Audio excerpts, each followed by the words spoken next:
ఇవాల్టి ముఖ్యాంశాలు మాజీ మంత్రి వైఎస్ వివేక హత్య కేసులో కీలక పరిణామం. దర్యాప్తును పూర్తి చేశామని సుప్రీంకోర్టుకు సీబీఐ నివేదిక.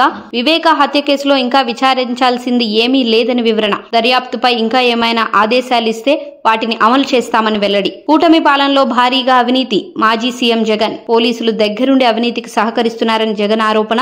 అమరావతిలో అవినీతికి అంతు లేకుండా పోయిందని వ్యాఖ్య.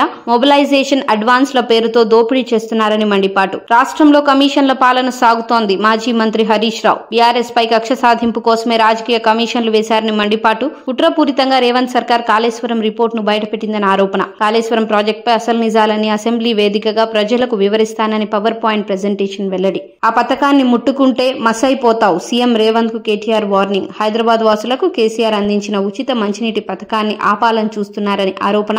అలా చేస్తే మహానగరంలోని 1,20,00,000 మంది ప్రజలు చరిత్రలో కాంగ్రెస్ పార్టీని సీఎం రేవంత్ ను క్షమించరని వ్యాఖ్య. తిరుమలలో చిరుత సంచారం కలకలం. బాలగంగమ్మ ఆలయ ఆవరణలోని ఓ పిల్లిపై చిరుత పులి దాడి. సీసీటీవీ కెమెరాల్లో చిరుత కదలికలను గుర్తించిన అధికారులు. భయాందోళనలో తిరుమల శ్రీవారి భక్తులు.